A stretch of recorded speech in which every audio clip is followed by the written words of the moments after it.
Hello my kings and queens, my dragonflies, welcome back to another video.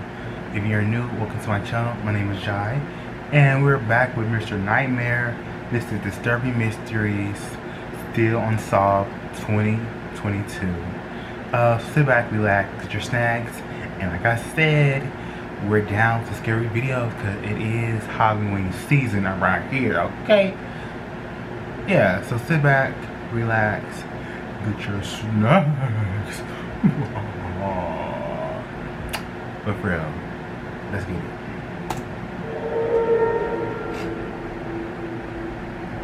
West Bengal, India has its fair share of allegedly haunted places, but perhaps none are as creepy or as intriguing as the Aliyah ghost lights.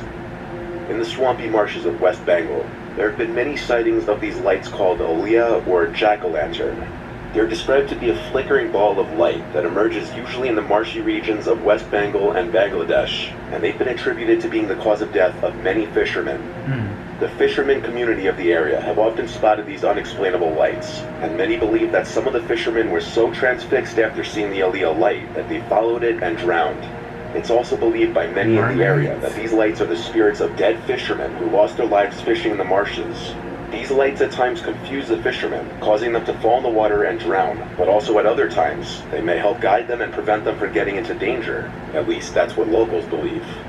Aliyah ghost lights are not just limited to getting into danger, but also at other times, they may help guide them and prevent them from getting into danger. At least that's what locals believe. Aliyah ghost lights are not just limited to West Bengal though. They've been spotted in various places around the world, and these lights have long been associated with the paranormal or spirits. Some good spirits, some bad spirits. It's said that once you follow one of these lights, they'll flicker and diminish in size until they disappear, often causing people to panic and get lost. People have seen these lights all around the world, in graveyards, swamps, and boglands, and they have been referred to as many different names. Anaya Carr from Siliguri was on the phone with her husband, who was on a solo fishing trip, and when he had mentioned seeing a bright light glimmering across the marsh, he stopped replying, though the call didn't end right away. Anaya would keep saying her husband's name into the phone until it sounded like the phone was dropped, and then the call abruptly ended. Her husband was never seen again. Wowzers.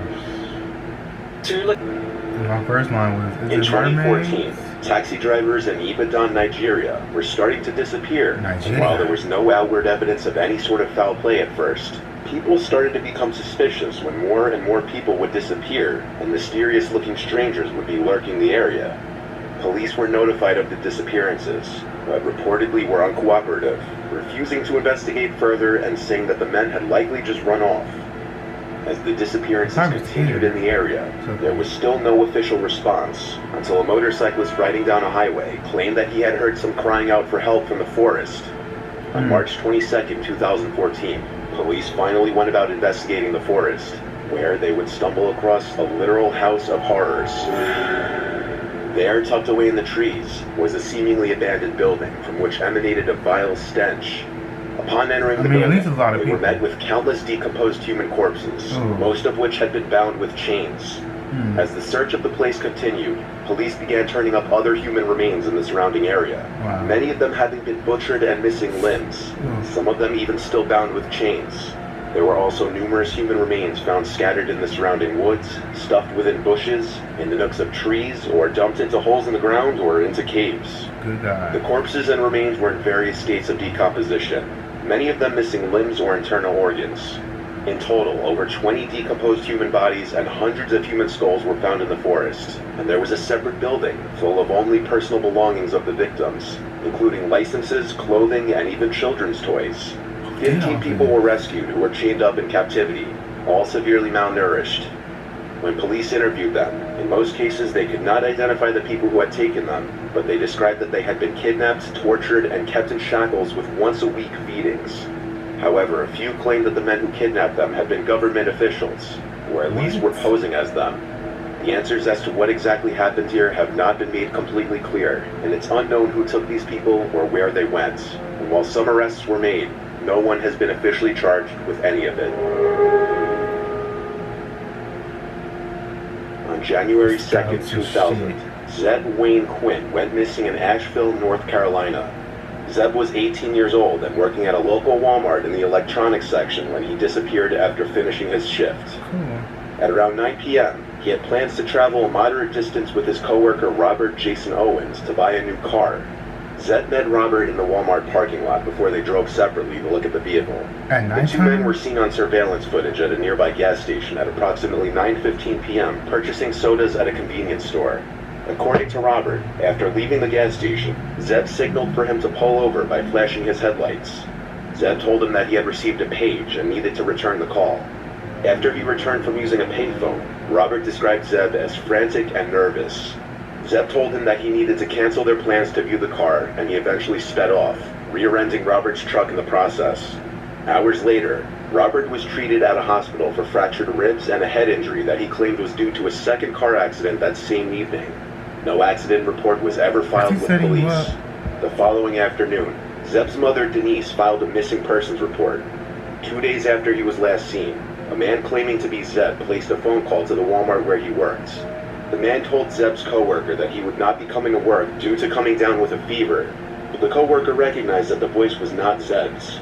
The phone call was placed back to a Volvo plant where Robert worked. When questioned, Robert admitted to making the phone call, claiming that he was doing Zeb a favor after he called and asked Robert to call in sick for him. During police investigations, a woman named Misty Taylor was interviewed, as she and Zeb had become romantically involved in the weeks prior to his disappearance, and he had told friends and family that he had been threatened by her abusive boyfriend, Wesley Smith, after he discovered that the two of them had been speaking. On January 6, 2000, Zeb's mom received a phone call from a former classmate of her son, who happened to be a co-worker at the Asheville hospital where both were nurses, who told her that she had seen his car in the parking lot of a barbecue restaurant next to the hospital. Police examined the car, which had been left with its headlights on, but there was also a pair of lips and an exclamation mark drawn on the car's back windshield in lipstick. And a live puppy was found inside. A plastic hotel back windshield in lipstick. And a live puppy was found inside. A plastic hotel keycard was also discovered in the vehicle, but police couldn't find the source hotel. There was also a jacket that didn't belong to Zeb in the car. Police collected forensic evidence from the car, but uncovered no new leaks. Zeb's mother believes that the car was placed there by somebody that knew that his family worked and lived nearby, intending that one of them would find it.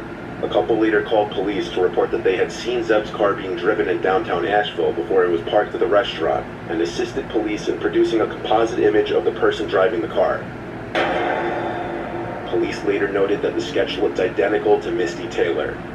Robert Jason Owens was arrested in 2017 for the murder of Zeb. However, in his plea agreement in July of 2022, just last month, Robert's story went that his uncle Gene, who died in 2017, knew Misty Taylor's aggressive boyfriend and was asked to do something to keep Zeb away from her. And Robert said his uncle's remedy was murder, though he said that he played no part and only witnessed it. The judge accepted Robert's plea and sentenced him to 150 to 189 months in prison, which will be served concurrent to a 60 to 75-year sentence he's currently serving for the murder of a couple in 2015, which is an entirely different story of its own. Regarding Zeb's murder, no one can really know for sure what actually happened.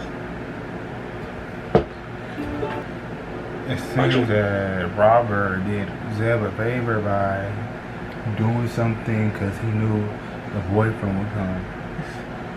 I don't think Robert's the boyfriend all the time. July 13th, 2011, Rebecca Zahau was found hanging at the Spreckles Mansion in Coronado, California, and she was pronounced dead by first responders called to the residence.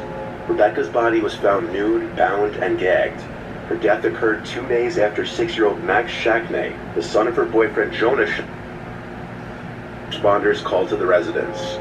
March 13th, 2011, Rebecca Zahau was found hanging at the Spreckles Mansion in Coronado, California, and she was pronounced dead by first responders called to the residence. Rebecca's body was found nude, bound, and gagged. Her death occurred 2 days after 6-year-old Max Shackney, the son of her boyfriend Jonah Shackney, had fallen from the staircase of the mansion and was held in a hospital in critical condition. Rebecca and her younger sister Zena were the only people present at the time of Max's fall. On July 16, 2011, Max succumbed to his injuries and died in the hospital. Rebecca's death was ruled a suicide, but her sisters don't buy it and have long pressed their point, waging battles both with authorities and possible suspects. On July 12, 2011, Rebecca dropped off Zena at the airport for her flight back to Missouri, and then picked up Jonah's brother Adam, who had just arrived on a flight from Memphis, Tennessee. Rebecca, Jonah, and Adam ate dinner with a friend named Howard that evening.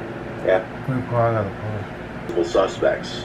On July 12, 2011, Rebecca dropped off Zena at the airport for her flight back to Missouri, and then picked up Jonah's brother Adam, who had just arrived on a flight from Memphis, Tennessee. Rebecca, Jonah, and Adam ate dinner with a friend named Howard that evening. Afterwards, Rebecca and Adam returned to the Spreckles mansion, while Jonah held a vigil for Max with the child's mother, Dina Romano. There were reports of loud music coming from the Spreckles mansion later that night. On the morning of July 13th at around 6:45 a.m., Adam stated that he found Rebecca's nude body hanging from a balcony, with her wrists and ankles bound and her hands behind her back. He called 911 at 6:48 a.m., then sent a text message to behind her back. Rebecca's nude body hanging 13th at around 6:45 a.m., Adam stated that he found Rebecca's nude body hanging from a balcony, with her wrists and ankles bound and her hands behind her back. He called 911 at 6:48 a.m., then sent a text message to his brother to inform him of the news. He cut down her body before the police arrived. Medics attempted to revive her, but it was already far too late. Police performed an autopsy to determine the cause of death, and from the start, speculations of foul play had arisen, but investigators were unable to find any other DNA at the scene besides Rebecca's.